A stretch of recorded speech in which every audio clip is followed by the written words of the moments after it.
형제들아 우리가 어찌할꼬 하는 제목으로 말씀을 드리겠습니다. 신약 용어 속에 도성인신이라는 단어가 있습니다. 이 말은 요한복음 1장 14절의 말씀을 근거로 하여 만들어진 말인데, 그 말씀이 육신이 되어 우리 가운데 거하심에 우리가 그 영광을 보니 아버지의 독생자의 영광이여 은혜와 진리가 충만하더라. 여기서 말씀 하나님이 육신이 되었다, 이거 도성인신했다, 다른 말로 성육신, 인카네이션 되었다는 말을 합니다. 이것은 두 가지의 의미를 갖고 있습니다. 예수님이 인간을 구원하시기 위하여 하나님이신 그분이 사람의 몸으로 오신 것을 일컬어 말씀하심과, 그 하나님이 성령으로 우리의 육신 속에 임할 때 하나님의 성령의 임재가 바로 우리 안에 주님이 계신다, 우리 안에 주님이 오신다 하는 뜻을 말씀하고 있는 것입니다. 초대교회는 현재 우리나라가 겪는 사회적인 어려움이나 종교적인 위기와는 과히 비교가 안 될 만큼 힘들었던 시대였습니다. 그런데 그들이 그 위기와 핍박 속에서도 교회를 일으키고 세상을 밝힐 수 있었던 원인은 그들의 지식이나 어떤 사회적인 경험이 아니라 하나님의 도성인신, 하나님의 성령의 임재로부터, 오순절 성령 강림으로부터 모든 것이 시작이 됩니다. 그들이 성령을 받고 난 뒤에 엄청난 변화가 일어나기 시작했습니다. 먼저는 세상의 핍박이 두려워서 몸을 숨기며 문을 걸어 잠그고 조용히 숨어 예배를 드렸던 그들에게 두려움이 사라졌어요. 그래서 세상이 두려워지지 않고, 사람이 두려워지지 않고, 미래가 두려워지지 않고 미래가 희망으로 느껴지는 거예요. 그 중심에는 내가 나 혼자 세상을 싸워 이기게 된다고 생각하면 내가 싸워야 될 대상이 나보다 훨씬 클 때 본능적으로 우리는 두려움이 느껴져요. 그러나 내 안에 하나님의 성령이 내주하시고 그 하나님이 나와 함께 하신다는 믿음이 딱 들어오면 세상에 권력도 두렵지 않고, 질병도 두렵지 않고, 가난도 두렵지 않고, 저항도 두렵지 않는 거예요. 사람이 세상을 나갈 때 가장 경계해야 될 게 움츠림이에요. 움츠림. 자신감이 없는 거죠. 과거에 했던 실패가 기억이 나고, 또 나 실패하면 어떡하나 하는 두려움이 그 마음을 사로잡으면 세상을 향하여 노를 지을 수가 없어요. 근데 성령을 딱 받으면 아름다운 현상 중 첫 번째가 그 두려움이 사라지는 거지. 하나님이 내 안에 계신다. 예수님의 탄생을 천사는 보라, 처녀가 잉태하여 아들을 낳을 것이요 그 이름을 임마누엘이라고 하러 합니다. 이사야는 그 임마누엘을 번역한 적 God with us, 하나님이 우리와 함께 계신다, among us, 우리 안에 계신다는 말씀을 하는 거예요. 때문에 하나님이 나와 함께 하신다는 것이 믿어지면 정말 좋은 게 세상이 두렵지 않아요. 찬송 중에 나 두려움 없네, 그 다음에 두려움 없도다, 주 예수님 늘 깨어 계시도다, 이 흉흉한 바다를 다지라 저 소망의 나라에. 여러분, 정말 두려움은 우리로 하여금 움츠려 주지 않게 만드는 사탄과 같아요. 그런데 노래 중에 그 주님이 우리와 함께 We could walk a stormy sea 하잖아. 우리가 그 풍랑 이는 바다를 걷게 하신다고. Stand on mountain, 산 위에 오르게 하시고, 그 snowing windy blind 하는 그 바람 불고 눈보라치는 그런 데서도 주님을 향하여서 쫙 뜨는 거예요. 코로나 때문에 경제적인 몰락과 무너진 사회 구조로 인해서 사람들이 너무나 두려워하고, 사람들 많은 곳에 가면 코로나 감염될까 봐 문 줄이는 게 조심해 하다 보니까 2년이 가니 그게 습관이 되었어요. 습관되면 안 돼요. 더 아름다운 세상 올 걸 기대해야 돼요. 그리고 그리스도인들이 다른 이런 시대에 우리가 보여줄 게 뭐냐면, 예수 믿는 사람 두려워하면 안 돼요. 하나님 나 지켜주실 거라고. 아멘. 성령이 하나님의 임재, 성령이 나타나니까 세상을 이겼어요. 그들에게 방언이 터지고 예언이 나타나고 기적과 표적이 그들의 손에서 일어나기 시작하는 거예요.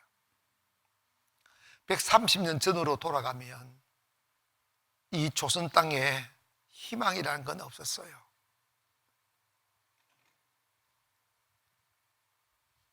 문명의 발전을 이미 경험한 유럽의 사람들이 한국에 들어와 딱 보니까 조그만 찌그러지는 초가집 지붕 아래 가난에 찌들어져 어린 아이를 먹을 것이 없어서 흙을 주워 먹고 개구리 잡아먹고 소나무 껍질 벗겨가지고 먹고 살아가면서도 자기들이 대단한 것처럼 새까맣게 먹지 못해 빼짝 말라가지고 머리에가 상투 탁 쓰고, 그리고 딱 이렇게 긴 담배 떼가지고 이런 폼 잡는 모습을 외국 선교사들이 와서 보니까 기가 막힌 거예요. 기는 땅타람하고 까마잡잡한 사람들이 고지만 세더라는 거예요. 그게 선교사들이 기록에 있어. 기는 좀 하도 못 먹었으니까. 그리고 양반이라고, 그래도 양반이라고 폼 잡으면서 일 안 하고 농사 안 짓고 그러니까 가난할 수밖에 없지. 기독교가 들어와 그 더러운 문화를 깨부신 거야. 찬송 중에 일하러 갔세, 일하러 가, 놀러를 갔세. 아니다니까. 일하러 가자고 막 찬송하면서 너무 일어나 기도하고 예배하고 농사 짓고 하면서 지금의 한국을 만들어 온 거지요. 그러다가 정말 세계 역사 없는 이 최고도의 발전을 이룬 대한민국이 함께 교회도 잘 되고 교회가 풍성해지다 보니까 그렇게 가난해서 그렇게 먹을 것이 없었어. 그렇게 주어서 부유를 달라고 그렇게 기도를 하면 하나님 또 들어주셨으면 더 예수 잘 믿고 더 겸손하고 더 하나님 사모해야 되는데 이게 반대 현상이 일어나는 거예요. 유럽의 교회처럼 멋부리기 시작하는 거예요. 교회 안에 하나님의 성령의 역사가 떠나갔어요. 사모함이 떠나가고 아멘 소리가 떠나가고, 교회 안에 하나님의 성령이 없으면 건물 있고 사람이 있어도 교회 아닌데 어느새 배움을 자랑하는 목사님들이 나타나 성령 말하는 목사를 무식꾼으로 만들고, 성령의 역사와 표적과 기사가 일어나면 귀신짓으로 치부해버려 교회의 생명의 불을 꺼버렸어요. 코로나 기간에 우리 교회들이, 한국 사회가 우리 교회를 어떻게 인식하는지가 적나라하게 나타났어요. 왜 이렇게 짓밟혔을까요? 왜 이렇게 존재감이 없을까요? 왜 이렇게 세상으로부터 배척을 당할까요? 물론 사탄의 공격을 위해서 그렇다고 말을 할지라도 신뢰도를 가보면 기독교가 불교보다 떨어져요. 말이 안 되는 일이 벌어진 거예요. 여기에 대해 주님은 이렇게 답하십니다. 소금이 맛을 잃어버리면 밖에 버리워져 사람의 발에 밟힐 뿐이라고 그랬어요. 교회 안에 생명, 맛을 잃어버린 거죠. 교회는 하나님의 성령이 있어야 됩니다. 생명이 있어야 교회입니다. 건물도 사람도 교회가 아니에요. 그 안에 크리스천이티 하는 그리스도의 정신, 그리스도의 영이 안에 있어야 됩니다. 로마서 8장 9절에 그리스도의 영이 없으면 그리스도의 사람이 아니라고 했어요.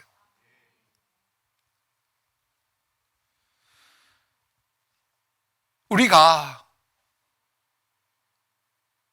이럴수록 우리가 뭔가 잘못됐구나, 교회가 정말 잘못됐구나 하며 교회의 본질을 회복하고 성령을 다시 받아들이고 하나님의 능력을 사모하며 이 어두워져 버리고 타락해져 버린 세상을 다시 살릴 수 있는 유일한 공간은 교회밖에 없어요.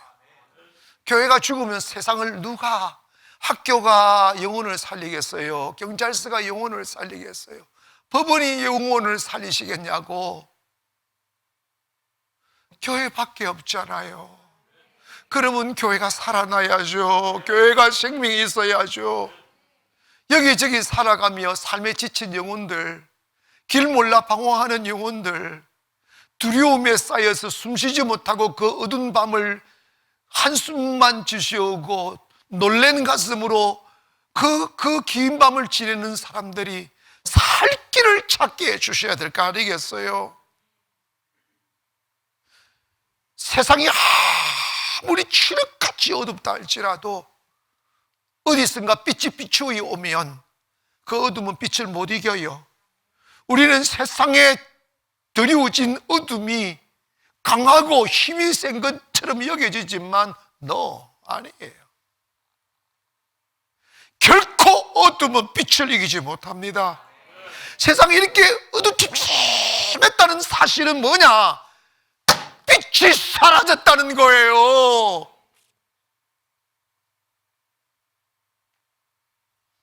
교회 안에서만 잘난 척하면 뭐해? 예수님은 You are the light of the world 라고 했어요. 너 교회의 빛이야, 너 집구석의 빛이야. 아닙니다. Light of the world, 세상의 빛이라고 했어요. 그러면 여러분이 세상에 딱 나갈 때 환해야죠. 희망이 보여야죠. 하나님이 이사야를 통하여 예수님을 이 땅에 보내심에 대한 예언을 하실 때 이사야 7장 14절에 보면 보라, 처녀가 잉태하여 아들을 낳을 것이요 그 이름을 임마누엘이라 하라. 그 이름을 번역한 적 God with us, 하나님이 우리와 함께 계신다. 신앙인의 최고의 축복은 God with us입니다. 하나님이 나와 함께 계십니다.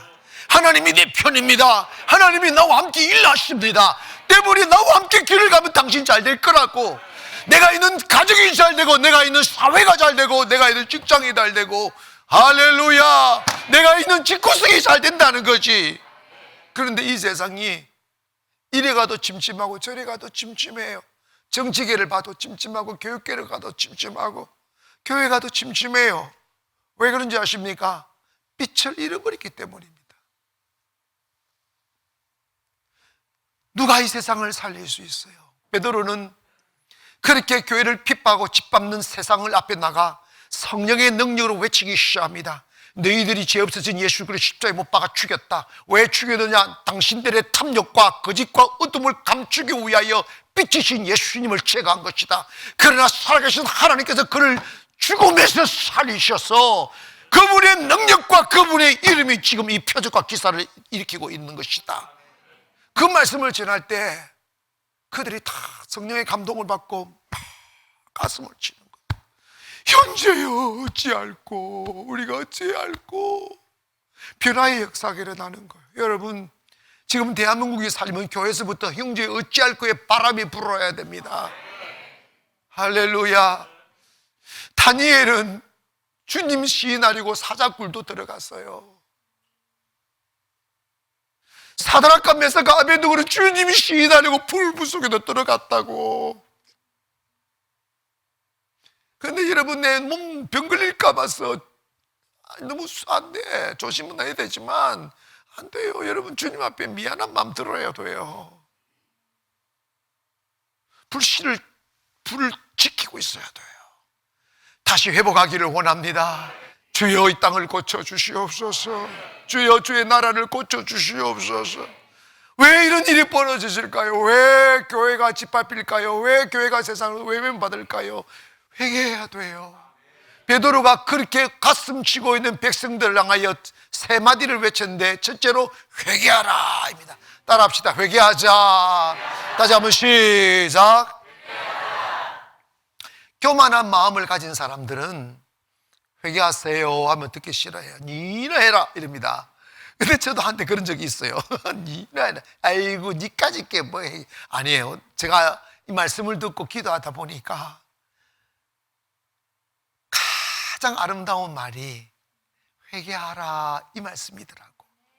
회개는 우리의 책망도 아니고 나쁘게 말하는 게 아니라 하나님의 그 거룩한 초대입니다. 거룩한 초대. 넌 내게로 돌아오세요. 내 품으로 다시 돌아오세요 하는 거예요. 하나님의 말씀이 살아있으면, 하나님 말씀 들으면 뭔가 회개하고 싶어져. 내가 하나님께서 나를 예배자로 창조하셨는데 나는 이 육체의 유혹과 육체의 만족을 위하여 예배를 등한시하고 내 마음대로 살았음이 후회가 되는 마음, 믿음으로 살지 아니하고 탐욕으로 산 삶이 후회되고, 거룩하게 살지 아니하고 욕심으로 산 후회하는 마음들, 하나님의 영광을 위하여 살려고 몸부림쳐야 될 내가 찰나의 쾌락을 위하여 범죄하며 하나님 없는 삶을 살았던 어제의 어둠들을 반성하고 뉘우치는 마음이 생기는 게 회개의 시작점인데, 그 뉘우치는 마음은 지식으로 인식해서 오는 게 아니라 하나님의 성령이 임하면 성령님이 그 마음을 동하는 거지, 살리기 위하여. 아멘 합시다. 사람이 병이 있을 때 병을 깨달아야 고칠 길이 나와요. 자기가 병들었다는 걸 시인 안 하면 못 고쳐요. 암이 무서운 게, 내가 암 걸렸다 자각 전세가 느껴지면 이미 늦었다 하잖아. 그러니까 요즘 의술이 발달해서 미리 진단 받으려고 막 건강 진단도 미리 받고 뭐 그러잖아요. 여러분, 우리가 하나님 말씀 들을 때 깨달음이 있기를 원합니다. 히브리서 4장 12절에 보면 하나님의 말씀은 살아있고 활력이 있어 좌우의 날선 어떤 금보다 예리하여 혼과 영과 및 관절과 골수를 찔러 쪼갠다는 거예요. 즉 하나님의 말씀 들으면 회개의 바람이 부는 거지. 주여 깨닫게 해주세요. 알게 해주세요. 베드로가 말씀을 전할 때 그렇게 완악했던 사람들, 교만했던 사람들 가슴을 치면서 형제 어찌할꼬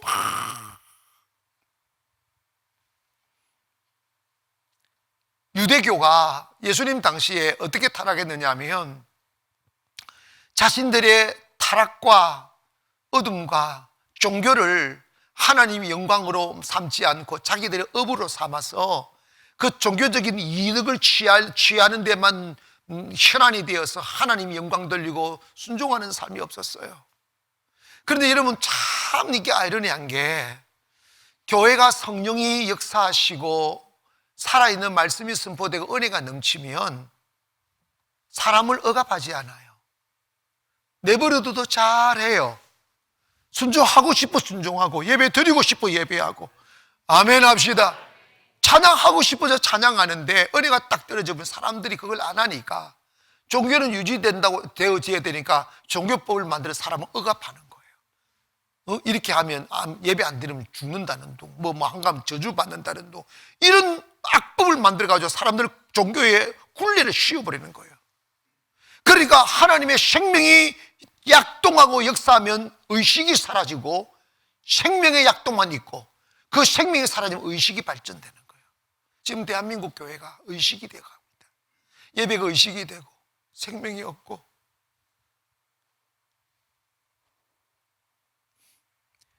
여러분, 나는 이런 생각을 했어요. 교회가 성도들을 걱정해야 되는데 성도들이 교회를 걱정해요. 이 기이한 현상이 벌어졌어요. 왜 그런 줄 아십니까? 하나님의 진리에서 벗어나 있기 때문입니다. 성령을 거부하고 있어요. 의식만 외치고 있어요. 하나님의 영이 없는 예배, 하나님 없는 영이 없는 성도, 이미 죽은 거죠. 그래서 회개하라고 외치는 거예요. 여러분, 회개는 정말 아름다운 소리입니다. 복음을 gospel, 이 복음이라는 말을 그 풀이하면 good news라고 해요. 좋은 소식이라는 거예요. 뭐가 좋냐? 복음 만나면 살아납니다. 회복됩니다. 모든 어둠 사라져요. 근데 그 복음을 외칠 때 세례 요한 때부터 복음이 시작되는데, 세례 요한이 마태복음 3장 1절 이하에 보면 그때에 세례 요한이 이르러 유대 광야에서 전파하여 말하되 회개하라 천국이 가까웠느니라 했어요. 세례 요한이 첫 번째 메시지가 회개를 외친 거예요. 할렐루야. 모든 복음의 시작은 회개로부터 출발합니다. 구원의 시작도 회개로부터 시작하는 거예요.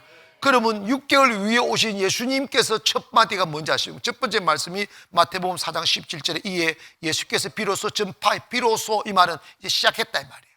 비로소 전파하여 이르시되 뭐라고 그랬어요? 축복받아라가 아니었어요. 회개하라. 따라합시다. 회개하라. 그 다음에 예수님을 따라하는 제자들이 처음 말씀한 게 뭐냐? 마가복음 6장 12절에 제자들이 나가서 회개하라 전파하고 그랬어. 그러니까 세례 요한도 회개를 외쳤고 예수님도 회개를 외쳤고 예수님을 따르는 제자들도 뭘 외쳤어요? 회개를 외친 거예요. 왜냐? 회개는 회복이에요. 회복. 그 의미를 이렇게 보면 메탄노에오라는 말은 있는데 이걸 repent란 말인데 이 말은 turn around 한단 말이에요. 돌아선다는 거예요. 뭐냐면 죄를 버리고 죽기로 돌아오는 거, 세상을 버리고 죽기로 돌아오는 거, 불신을 버리고 믿음으로 돌아오는 거예요. 아멘. 사람이 믿음이 사라지면 탐욕으로 살게 돼요. 그게 본능이에요. 여러분, 사람이 탐욕으로 살게 되면 불행해져요. 자기만 불행해지는 게 아니라 주변에 있는 모든 사람 다 불행해져요. 탐욕으로 살면 탐욕을 부리기에 부유해질 줄 아는 정말 정반대 현상이 일어납니다. 탐욕으로 살면 항상 가난합니다. 인생을 믿음으로 살아야 돼요. 하나님의 도움으로 살아야 돼요. 그래서 두 번째 회개의 의미는 그 탐욕과 잘못된 가치와 삶의 습관과 죄들을 잘라내는 거예요. 여러분, 당뇨가 심하면 발로부터 해가지고 썩어든다잖아. 그러면 그 썩은 발목을 내버려 두면 몸이 더 썩어가요, 나아가요? 썩어, 결국은 죽어요. 그러니까 그 사람 살리려면 썩은 발목 잘라내고 썩은 다리 잘라내야 돼요. 죄가 우리 안에 들어오면 내 심장을 죽이고 영혼을 죽이고 몸을 죽여요. 회개는 뭐냐? 그걸 버리는 거, 잘라내어 버리는 거예요. 여러분, 과일을 한 번씩 먹다가 조금 있다 보면 과일이 빨리 상하더라고요. 상한 거 그냥 먹으면 아이고 아까워라, 이거 아까워 먹지 마세요. 설사 만나요. 그거 잘라내야 됩니다. 여러분, 교회에 오셔서 정말 이걸 잘해야 돼요. 교회는 보신주의가 되면 못 살아요. 교회 오시면 마음도 여시고 정신도 여시고 몸도 여셔서 하나님 앞에 다 내놓아야 주여 내 병든 손, 내 병든 몸 고쳐주세요. 병든 마음 고쳐주세요. 병든 생각 고쳐주세요. 다윗은 지쳐있을 때 He restores my soul 하잖아. 그분이 내 영혼을 소생 다시 살리신다. Restore, 다시 회복시켜 주시는 분이에요. 하나님 우리 심령을 회복시켜 주시고 지쳐있는 영혼 힘주시고 죽어가는 영혼 살려주시고 썩은 정신 살려주시는 거예요. 그래서 사람이 리프레시 되는 거, 새롭게 되는 거지. 새롭게 되는 거지. 사랑하는 여러분, 교회 오셔서 제일 먼저 하실 게 뭔지 아십니까? 새침이 뜨는 거 새침 때만 이러면 안 돼. 주님 다 나서 주님 나 모습 그대로 내 모습 이대로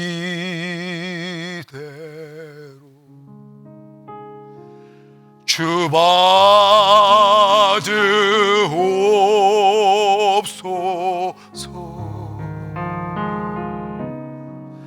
날 위해 돌아가신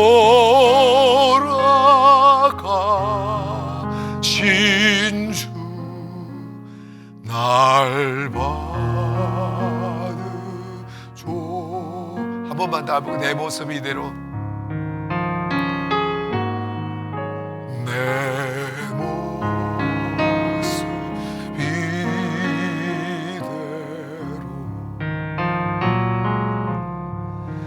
주 받으소서.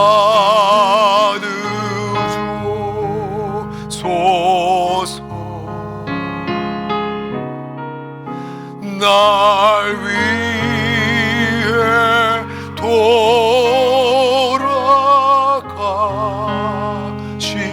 주 날 받아주소서.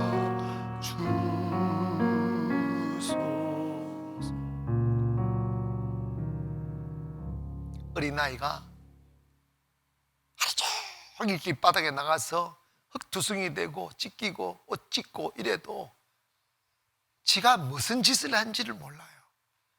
엄마만 보면, 엄마를 막 들썩안기면 엄마를 찢어진 옷 때문에 보이기는 하지만 아이고 그래 사랑이 다 덮어버려. 그래서 싹 뺏기고 옷 딱 씻겨주고 반질반질 빨라주고 막 이러잖아. 이 회개가 그런 역사가 일어나. 회개는 주야 하고 안겨버리는 거지. 못 보게 그냥. 그럼 주님 하면서 다 씻어주는 거지. 주님 피로 씻어주시고 옷 갈아입혀 주시고. 할렐루야. 그걸 성결이라 하잖아요. 홀리네스. 성결이라는 것은요, 주님의 보혈로 내 죄 싹 씻어주는 거예요. 그래서 표시도 안 나게. 그리고 세상 앞에 이쁘지 이런 거예요. 이쁘지. 회개하면 그런 일이 일어버립니다. 주저하지 마세요. 교회 오셔서 체면 부리지 마시고요. 그래서 교회 와서 숨어들지 마시고 그냥 주님 앞에 안 계시기를 주의 이름으로 축원합니다. 웃잘 거예요. 지 자식인데. 아멘. 뭐 웃잘 거예요. 알아서 해야지. 두 번째로 여러분 바울이 외친 게 뭐냐면 그리스도와 연합하라는 거예요. 고백합시다. 그리스도와 연합하자. 형제들이여 우리가 어찌할꼬 라고 막 가슴 치고 있을 때 살 길은 예수 그리스도와 연합하는 거라는 거예요. 38절의 말씀을 보면 이렇게 말씀하고 계십니다. 너희가 회개하여 각각 예수 그리스도의 이름으로 세례를 받고 죄 사함을 받아라. 그러면 성령을 선물로 받는다. 여기에서 각각 회개하여 예수 그리스도의 이름으로 세례를 받아라고 그랬어. 이게 따라합시다. 세례는 연합이다. 원래 우리 장로교는 세례라고 말하지만 침례교는 침례라고 말합니다. 그러니까 baptism이란 말인데 침례가 맞습니다. 하나 침례를 받든 약식 세례를 받든 의식이 중요한 게 아니고 그 의미가 중요하기 때문에 약식 세례를 받아도 괜찮고 침례를 받아도 되는 거예요. 그러면 이 세례, 즉 침례의 의미는 뭔가? 즉 뭐냐면 침례를 받을 때 사람들을 데리고 수조로 데려가든지 강가로 데려가든지 해서 성령과 성부와 성자 성령의 이름으로 침례 혹은 세례를 주도하고 쑥 물속에 집어넣습니다.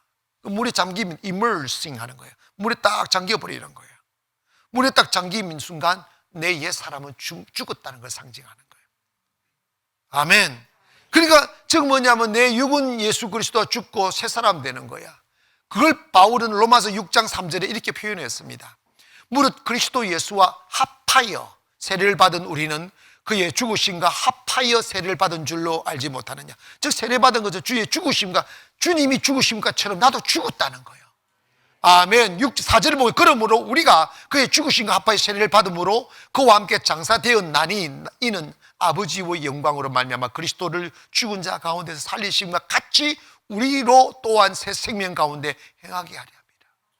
그러니까 세례는 두 가지예요. 주님의 죽으심과 연합하는 거고 주님의 부활의 새 생명과 연합하는 거예요. 그러니까 여러분 세례를 함부로 받으면 안 돼. 세례는 믿음으로 받아야 돼. 내가 예수님을 믿습니다. 예수님이 나의 구주심을 믿습니다.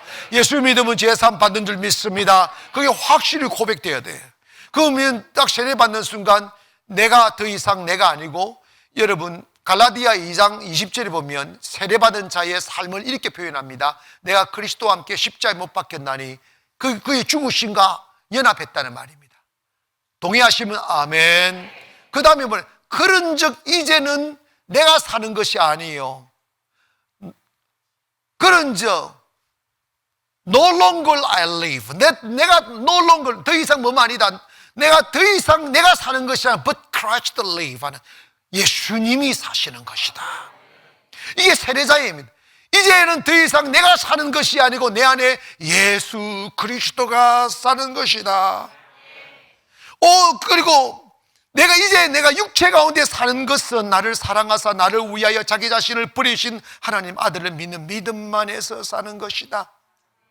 내가 왜 사느냐? 믿음으로 사는 거라고. 밥벌을 먹기 위해 사는 게 아니고 믿음으로 사는 거라고. 이게 세례받은 자, 연합하는 자의 모습입니다. 우리가 주님 떼놓고 살면 삶이 칙칙해요. 불안하고 환경에 지배받고 세상에 지배받는 나약한 인생을 살게 됩니다. 그러나 그리스도와 함께 딱 연합해버리면 환경에 지배받지 않아요. 주님의 능력으로 사는 거예요. 주의 은혜로 사는 것입니다. 그렇기 때문에 묶이지 않는 것이, 돈에 안 묶이고 사람에게 안 묶이고, 내가 살고 죽는 것은 주의 손에 달렸다. I already died. 난 이미 죽은 사람이었어. 아멘. No longer I live. 난 더 이상 내가 사는 게 아니야. 그러나 but Christ live. 주님이 사시는 거야. 주님 딱 바라보고 사는 것이요. 그러니까 주님이 주시면 있고 없으면 없는 것이지. 있어도 주 안에, 없어도 주 안에 있으니 나는 주 안에 있음으로 행복한 거죠. 세상 두려워하지 말기를 원합니다. 코로나 두려워하지 말기를 원합니다. 내일 두려워하지 말기를 원합니다. 임마누엘, God with us. 하나님이 나와 함께 하신다. 여러분, 이 믿음 가지고 나가야 돼요. 이제 더 이상 우리 예수 믿는 사람들이 세상 앞에 작아지지 않았으면 좋겠어요. 내일을 두려워하지 않았으면 좋겠어요. 아직도 스토미 씨, 풍랑이 있는 바다를 두려워하여 노를 젓지 못하며 부둣가에 주저앉아 있는 사람 되지 마세요. 여전히 파도는 일고 바람이 불어도 예수 믿고 나 두려움 없네, 두려움 없도다. 주 예수님 늘 깨어 계시도다. 이 웅흉한 바다를 다 지나면 저 소망의 나라에 이르. 한 번만 더 나누림 없네. 나도 가슴을 열고 한번 고백해 보세요. 영상으로 예배하시는 분도 함께 찬양하세요. 주 예수님 늘 깨어 계시도다. 이 흉흉한 바다를 다 지나면 저 소망의 나라에 이르리. 우리 앞에 풍랑에는 파도가 있고 넘실거리는 강물이 있고 눈보라 몰아치는 차가움이 있을지라도 우리 두려워할 거 없어요. 주님과 연합하며 살면 He is a creator, 창조주십니다. 그분이 나와 함께 하십니다. 나보다 앞서가서 험한 곳을 평탄케 해줄 거고 논문을 부시고 셰빗장을 꺾어서 광야의 길과 사막의 강을 내어주신다고 하셨어요. 우리 그분 손잡고 사는 우리가 두려워하면 되겠어요? 하나님이 나와 함께 하십니다. 그걸 확신하고 누리며 사는 마지막 단계가 뭐냐? 성령을 받아야 됩니다. 고백합시다. 성령을 받으라. 여러분, 한국교회가 기력을 상실하고 영향력을 상실하고 신뢰도를 잃어버린 이유가 뭐냐면 딱 하나예요. 하나님의 성령을 거부했기 때문입니다. 성령을, 나는 참 이해가 안 돼요. 50일의 기적을 하면 진짜 말씀대로 기적이 많이 일어나요. 그런데 사람들이 나한테 고백하는 거, 30년 동안 교회 다녀도 40년 동안 교회 다녀도 이런 거 처음 봤다는 거예요. 그러면 30년 40년 다닌 교회 뭘 본 거야 그럼? 뭘 본 거냐고? 주님은 기적 위에 걸으시는 분이야. 성령이 임하면 나타나는 게 있어요. 방언했습니다. 예언했습니다. 표적과 기사가 예수의 이름으로 끝없이 일어났어요. 성령이 가는 곳에는 기적이 따르게 되어 있습니다. He is a way maker. 그분이 길을 만드시는 miracle worker. 기적을 일으키시는 분이시며, 아멘 합시다. Promise keeper. 약속을 지키시는 분이고, 주님 함께 하시면 정말 위대한 기적은 일어나요. 세상에 두려워 주저앉아 버린 사람들을 향해서 베드로는 다른 거 없다. 성령을 받아라. 회개하고 죄산 받고 성령을 받아라. 이것밖에 없습니다. 세상에 두려워 문을 걸어 잠가버린 마가의 다락방에 하나님의 성령이 임했었는데 불의 혀같이 갈라지는 것을 봤다는 거예요. 뭔가 신비한 기운을 느끼는 거죠.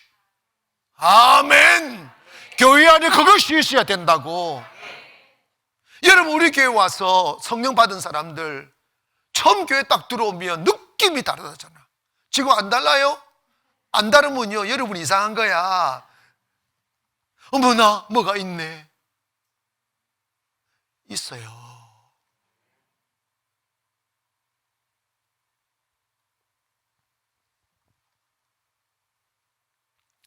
처음에 우리 대한민국 기독교 초대교회 때도 초대교회 같은 역사 엄청나게 일어났어요. 그 성령으로 교회가 일어난 거예요. 근데 교회가 살찌고 건물 있고 사람들 모이다 보니까 점잖들기 시작하고 종교 생활을 하기 시작하는 거예요. 성령을 받으려면 육신을 굴복시키는 그걸 하기 싫은 거예요. 매일 예배하고 하나님께 순종하며 살아야 그게 싫으니까 자기 마음대로 살고 싶어 성령을 거부해 버리는 거예요. 그래서 한때 여러분 있잖아, 목사님들이 성령 불 끄는 소방수들이 많았어. 근데 내가 역사 이렇게 쭉 돌아보면 그분들 말로가 어떻게 돼 보면요, 정말 다 비참해졌어요. 정말 비참하게 죽었어요. 왜냐? 생명을 버렸으니까, 하나님을 버렸으니까. 왜 이 코로나 기간이 이럴수록 교회가 빛이 나야 되는데 왜 세상으로부터 교회가 배척을 당합니까? 맛을 잃어버려서 그런 거지. 성령 없으니까, 능력 없으니까. 교회가 세상을 이길 수 있는 힘이 뭐예요?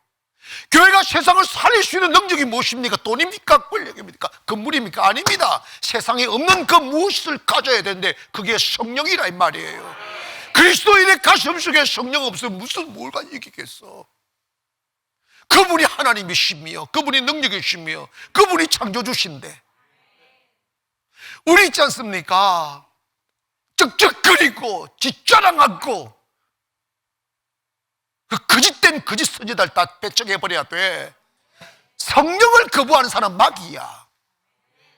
아멘. 성령이 지금은요 성령 하나님 시대예요. 성부 하나님 시대 지나고 성자 하나님 시대 지나고 이제 성령이 역사하는 시대라고.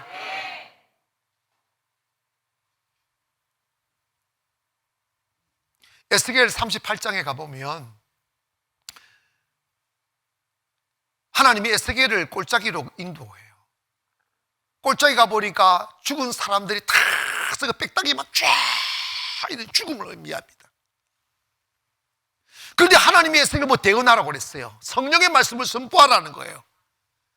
생명이 말지다 주의 영이 말지어다 하니까 그 썩은 빽딱이 모양 그 빽딱이 움직이기 시작하는 거예요. 그걸 쭉쭉쭉쭉 맞춰주고 사회 모양이 돼요. 거기 살이 붙고 피가 붙고 혈관이 붙고 껍데기 붙고 이래가지고 사람이 되고 큰 군대가 되더라는 거예요. 이것은 뭘 의미해? 에스겔 37장 11절에 뭐라고 말하냐면 인자야, 내게 이르시되 인자야, 이 뼈들은 이스라엘 온 족속이라. 이 뼈들은 우리들이다 말이야. 죽은 뼈들은 다 한국 교회들이라 이 말이야. 아멘 합시다. 그들이 이르기를 우리가 뼈들이 말랐고 우리의 소망이 없어졌으니 우리는 다 멸절되었도다. 그들은 뼈들은 말랐고 소망이 없어졌다는 거예요. 대한민국 사회 한국 교회 같아요. 그리고 다 멸절되었다는 거예요.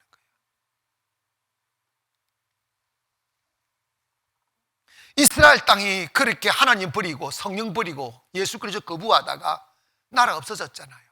2000년 동안 나라가 없어졌어요. 멸절되었어요.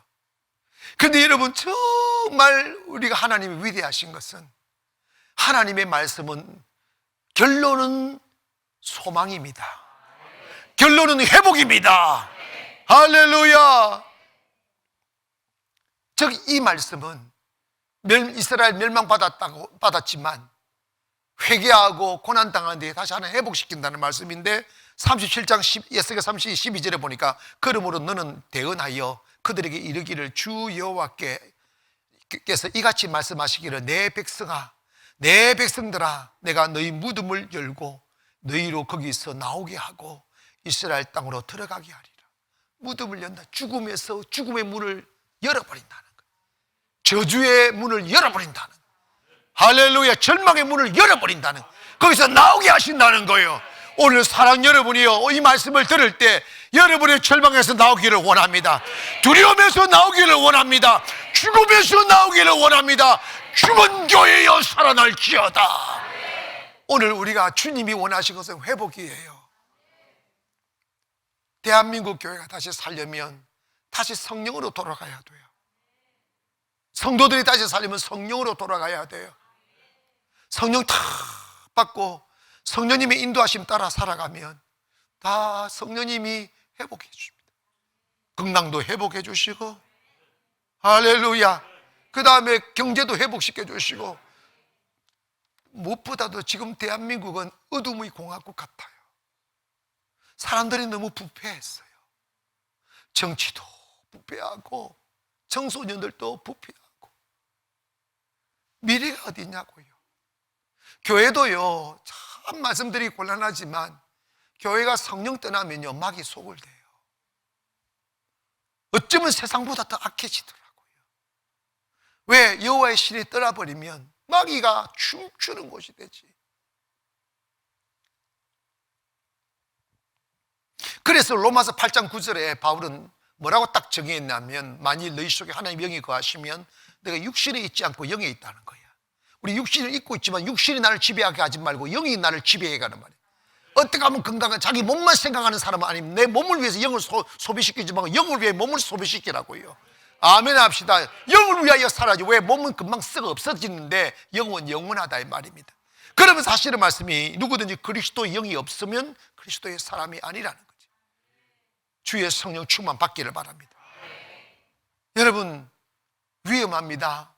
성령을 거부하고 종교의 탈을 씌우고 윤리 공부시키고 종교법에다가 묶어 놓는 교회 위험합니다. 예수님 말씀하셨습니다. You will know truth, the truth will make you free 란 말이에요. 네가 know the truth란 말은 너 진리를 알면 그 진리가 will make you free, 자유하게 만들어주죠. 교회는 억압하지 않아요. 교회는 묶지 않아요. 교회는 푸시하지 않아요. 그러나 생명이 약동합니다. 왜? 자유로이 노래하고 원해서 찬양하고 원해서 충성하고 원해서 예배하는 것, 기뻐서 하는 것이요. 주님의 영이 고신 곳에 자유함이 있느니라. 주님의 영이 계신 곳에 자유함이 있느니라. 여러분, 오늘 대한민국 교회에 자유의 바람이 불기를 원하고 성령의 바람이 불기를 원하고 회복되어지기를 원합니다. 성령 받으면 그 성령님이 나를 회복시키는 거죠. 성령님이 나를 축복하시는 거죠. 전라도의 한 장로님이 시무를 하다가 너무 집이 무거우니까 시험이 들은 거야. 그래가지고 애따 모르겠다 요나처럼 원래 주님 떠난 사람들은 주님과 멀어지려고 더 나쁜 짓을 하게 마련이야. 그래가지고 맨날 술집만 다닌 거지. 그리고 어느 날 술집에서 술을 마시는데 그 술집에 무당을 불러서 점을 치게 된 거야. 점을 했었는데 무당이 막 했다가 여기 예수제 있어 이러더란다. 예수제 있어. 그랬더니 이 장로가 술 먹고 처먹고 내가 교회를 떠난 지 10년이 되는데 내가 내보고 하는 말이 아니겠지. 그래가지고 그냥 모르는 척 못 들은 척하고 그냥 술 마셨대. 걔가 뭐 하다가 여기 예수에 있어 점괘가 안 나와 이러더래. 그랬더니 그러면서 이래 보니까 원래 도둑은 재벌을 저린다고 무당하고 눈이 맞춰진 거예요. 그 무당이 자기 건지 쳐다봐서 지가 찔려가지고 뛰쳐나갔대. 뛰쳐나가가지고 나무 그늘에 앉아가지고 통곡하기 시작했단다. 예수님, 내가 믿음 약하여 주님 떠난 지 10년이 됐는데 아직 나를 버리지 않았냐고. 왜 무당이 나를 알아보느냐고. 여러분, 주님 잘 버리지 않아요. 여러분, 성령 소멸하면 안 됩니다. 성령 그분이 하나님이에요. 하늘을 버리시고 우리 사랑하셔서 우리 지키기 위해 오신 분이니 환영하세요. Welcome Holy Spirit. 성령님 환영합니다 하며 우리 안에 쫙 받아들이면 그분이 여러분이 꿈꾸는 곳으로 이끌어 가실 거예요. 행복한 그곳, 푸른 초장, 쉴만한 물가 말이에요. 그리고 무너지지 않는 삶, 맛을 잃어버리지 않고 빛을 비추어도 발광이 되는 에너지 넘치는 삶으로 주께서 인도해 주실 것입니다. 저는 세상만 보면 너무 어두웠고 희망이 없게 보이지만 주님 보면 더 희망이 보여요. 오늘 저와 여러분 속에 희망이 넘치기를 바라며 회개의 역사 일어남으로 주님과 연합하고 성령 충만 받아 저와 여러분이 대한민국을 살리는 그루터기 되기를 주의 이름으로 축원합니다. 기도하겠습니다. 거룩하신 아버지,